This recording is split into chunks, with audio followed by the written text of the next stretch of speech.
Hi, everybody. Welcome to our developer stream for Ambulance Life, a Paramedic Simulator. If you haven't met me before, my name is Troy, and I'm the Director of Community here at Acer Interactive. And with me, I have Aron.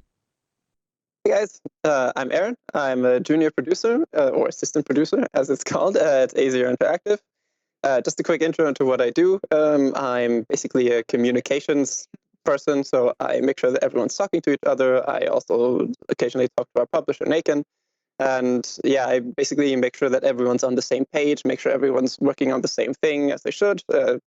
I sometimes ironically say that people tell me what they do, and then I also tell them what they do. That's kind of my role within the entire team. Yes, yeah, you're basically you and I are kind of the faces of the company at this point when it comes to Ambulance Life. So it's a lot of fun and it's a lot of exciting stuff. So I guess we could just jump right into it because we have a lot to talk about. We don't have a lot of gameplay to show yet. That's coming a little bit later, but we can at least talk about what you can start to expect from the game, which is really exciting. So let's start off easy. Let's start off to what people might already know from Police Simulator patrol officers. Let's talk about the shifts a little bit. What can you tell us about that? Yeah, the shifts are going to be really similar to PSPO. They're going to be like the players can decide how much time they want to spend. They only want to spend like 50 minutes of their time, do a little chill out session or do something longer. They can go up to 45 minutes right now. And yeah, as you go into a shift, you're basically going to get into your ambulance, and then at some point very soon, an accident is going to happen somewhere in the city. And you're going to drive there, and you're going to need to figure out, what happened. You're going to need to treat these people, and you're going to get them back to the hospital. And after that, the next accident happens, and you have to do it all again. The inevitable accidents that happen repeatedly. Yeah. Very clumsy population we have here. Yeah, they have to constantly be stopped from killing themselves. Although occasionally it's my fault as well. We've implemented drifting recently, and I keep running people over because it's too much fun. Just keep drifting around every single corner. Love that. Yeah. Yeah. So, what can things happen on a regular shift? We talked very briefly about this before, but how much variety do you think players are going to experience on an average shift that's 30 minutes long, for example? It can be all sorts of different things. You're going to be surprised every single time. So it might be someone who's had an allergic reaction to food, and they might just be, their throat might be swelling up a bit and could be fine. Their throat might also be swelling up a bit harder, and they might die if you don't get there fast enough. I've had both things happen. Like an allergy call out or an allergy situation usually doesn't sound that bad, but I've played the game myself and I have had people die of allergy call outs. But there's also, of course, going to be a lot more dramatic stuff. There's going to be car crashes. There's going to be also some potential violence on the streets. And there's also going to be things related to homelessness, drug abuse. Let's see, what else do we have? There's going to be workplace accidents, tons of workplace accidents, actually, with people kind of working and stuff getting dropped on them, construction workers not securing their site properly, and then when that happens, dropping things on people's heads, crushing them. Yeah. It's like, I think internally they're called crushed person call out. Love that. That's what That's very nice. Them. Yeah. Those exist as well. So it's going to be a big variety of stuff that can happen. Yeah, I mean, I think that falls in line with what we saw during the playtest. Some of the stats that we saw were hilarious. We've said from the beginning that it's very possible you may not be able to save everybody. Sometimes that's because of environmental factors, but sometimes that's because of player intervention. So I think one of the things that was really exciting from the playtest was, I think it was 60% of all patients got to the hospital alive, which means that 40% did not. And yes. I think that falls in line. I mean, obviously it's been tweaked a little bit since then because those are people who had never played the game at all before, and it was still a very early build. But I think that gives players an idea of there are ways where it's just not always going to end happily every single time. And sometimes that's up to you. You have a lot of pressure on your side. Yeah. Yeah, definitely. If you want to, you can also kill your patients purposefully. That's true. That's true. By drifting, for example. Yeah, by drifting, you can kill your patients by rattling them around in the ambulance if you drive around too roughly. But you can also, morphine's in the game. you can use that. It's possible. There are many methods, just like in real life. Yeah. I mean, it's before someone gets the wrong impression, we did design our game in a way that the primary purpose is to save patients. It's not like in Surgeon Simulator where you get a hammer and you break all the ribs and then you throw the heart into a basketball hoop. But you are supposed to properly treat those patients, and the game does very much encourage you to keep them alive because it's also tied to progression and to how many points you get per call out, and also how good you feel about saving people. That is supposed to be the main thing. You're supposed to. It's like similar in PSPO, right? You're supposed to feel good about finally being able to do things properly. Yeah. I think that was a core mechanic of Police Simulator, was to reward players for doing the right thing and playing the way a simulator would expect you to play.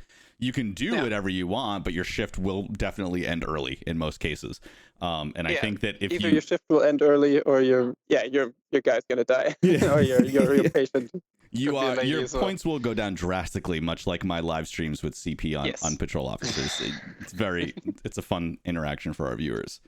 So you mentioned a little bit about callouts. What else can people expect as sort of major events that are happening inside the game? Shifts might get boring if we don't have something else. So well, we do have more intense things than the standard callouts, which are essentially our boss fights in the game.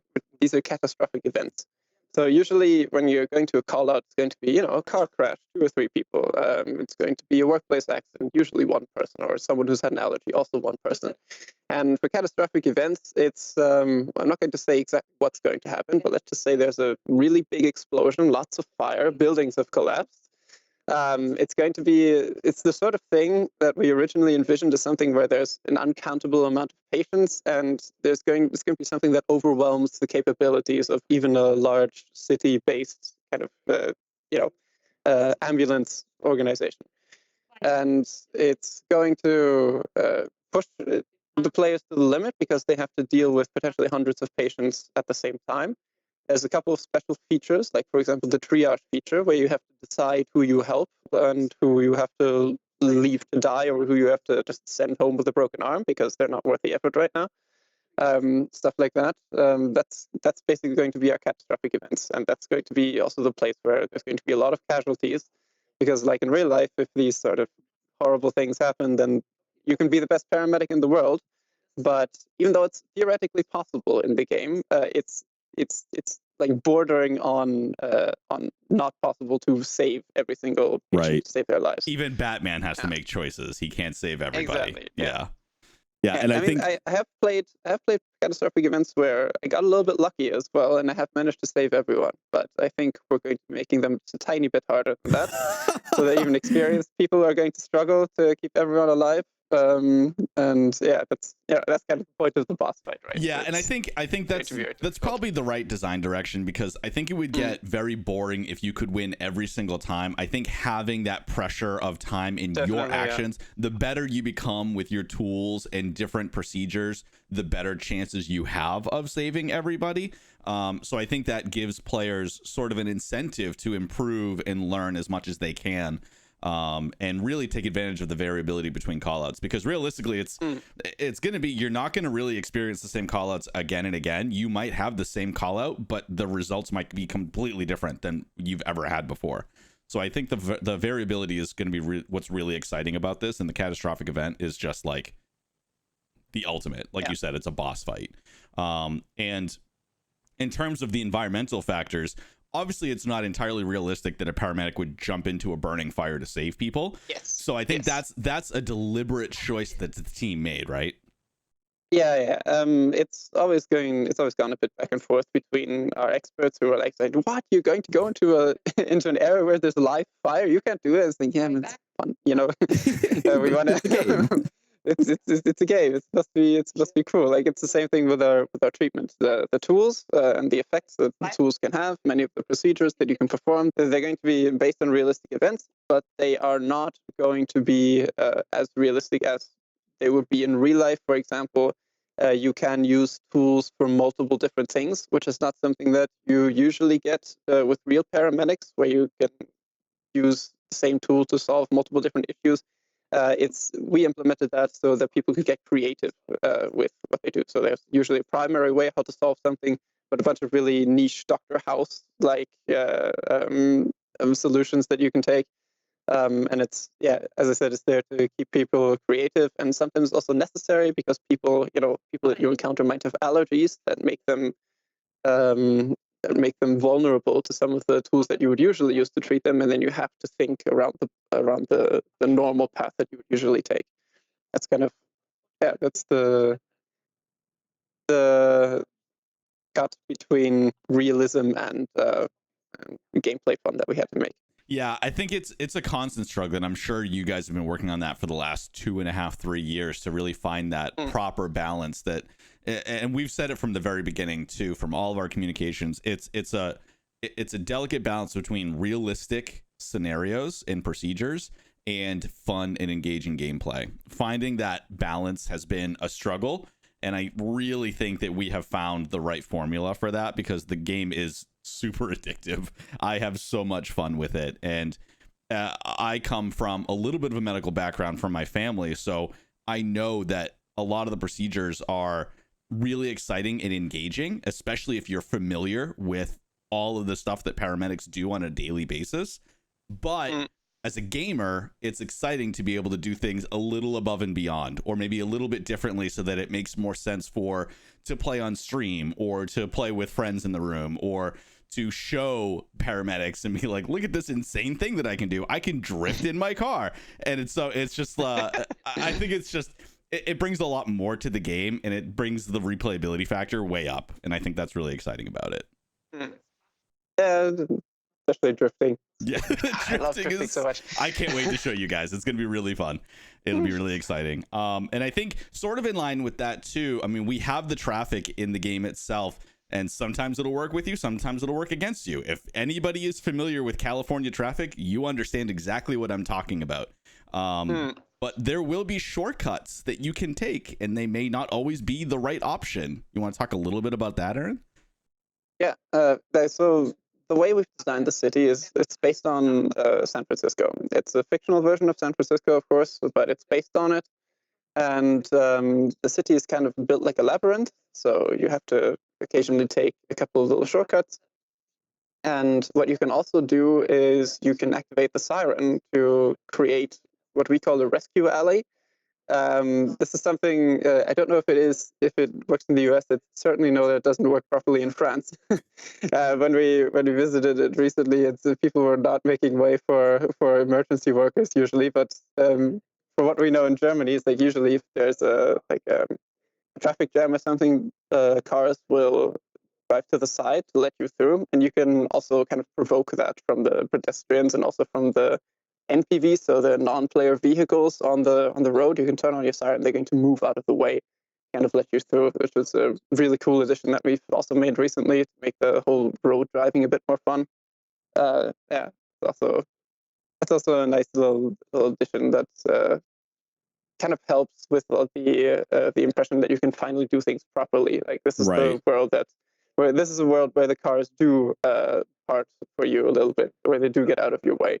Yeah, and I think it adds a little bit to the survivability of your patient too. Like you can ram through anything you want to get to the other side of a road, but your patient may suffer as a result. Same as drifting. Yeah. They might be okay, or it could kill them. There's no way to really know. You have to sort of make that decision on the fly, and you have to make that determination. I think that's part of the challenge.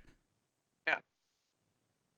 So talking a little bit about the age rating for this game. So for Police Simulator patrol officers, we went with a lower rating, teen rating, to make sure that it was accessible for all players and that we got the point across about what we wanted to with police. What can we talk about for ambulance life? They are dealing with some pretty gross stuff. So what's the rating for that going to be? The rating for ambulance life was 18 plus. The way how we came around to that is because, first of all, ambulance or like paramedics, they see a lot of gruesome stuff. We didn't want to tiptoe around that, so we never, like, it was from the very beginning of development, we were like, okay, this is going to be an 18 plus game. If it's going to be lower than that, it's not going to be our fault, essentially. So we included all the things from blood and gore, especially in those catastrophic events. You're going to see a lot of crushed, decapitated, horribly burned people. And there's also going to be, people always love that when I mention it.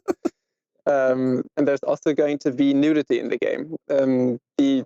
We originally came into this because we had a couple of animations, for example, like called needle decompression, I think is also what it's called in real life, where you have to like pull fluid out of the lungs and you have to push a needle like into the side of the rib cage to get close to the lungs. And in the initial version, female patients were still wearing their bras, and then the animation just went straight through the bra, basically pushing fabric right into the lungs. Like, Nice. oh, that's going to cause infections. So, and there's also other things like, defibrillators. Usually, you shouldn't be wearing a bra because it might have metal bits, and that can cause all sorts of issues.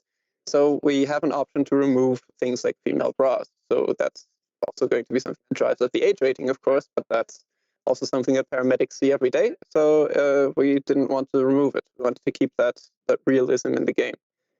Yeah, that's why we're 18 plus. And what about folks who want to stream the game that are worried a little bit about that? Oh, yeah, no worries. We've got a streamer mode, so the streamer mode is going to keep the bra on.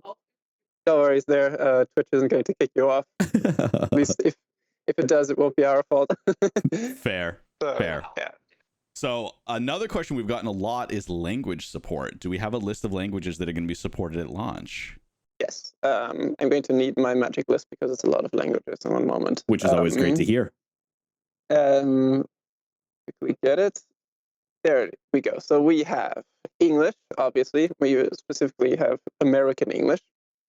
Then we have French, Spanish, German, Italian, Polish, Russian, traditional and simplified Chinese, Japanese, Korean, and Brazilian Portuguese. That's 12 languages overall. Yeah. Depending on how you count the Chinese, the simplified and traditional. Mhm. But yeah. That's very exciting. That's really good. So is that going to be localized as well as voice acted, or is it going to be only localization? It's going to be English voice acting, and the rest is going to be localized. So there's only going to be English voice acting. If you choose a different language, then you're going to get different subtitles. Got it. Everyone can Perfect. understand That's it. great. I think that's really exciting because we've had a lot of folks from all over the world asking us if it's going to be supported in their language. So I've been able to answer those few and far between, but we just wanted to cover it here that it absolutely, if you are part of those 12 languages, you are good to go. Oh, wow. That's a lot of stuff. Aron, thank you so much for joining us today. Do you have any other parting words before we go, or is that about it? I'm really fucking excited. Like the release is getting really close, and we're getting more nervous because we're at a point where we're essentially polishing the game up. Right. And adding the last few touches, and we're like, oh god, is the thing soon the release is going to be here. It came up way quicker than any of us expected. I mean, I certainly haven't been on part of the project as long as you have, and I am feeling those nerves, so I totally understand. I think the playtest was huge. Thank you again to all of the folks that helped us test the game out, gave us feedback, and gave us data to work with. It was huge. It was monumental in shaping what the game is going to be today. And we still don't have an official release date because, again, we are still putting the finishing touches on everything, but we are going to have a lot more to show you in the next few weeks, so stay tuned. Until then, feel free to watch this video a bunch of times, like and subscribe, and as soon as we have more info, we will let you know, medics. Thanks, guys. Bye, guys. Ambulance Life, a Paramedic Simulator, coming later this year to Steam, PlayStation 5, and Xbox Series. Wishlist today. Follow us on your favorite socials at The Ambulance Sim, and be sure to join our official community Discord server to be part of the conversation at discord.gg/ACER Interactive. See you soon.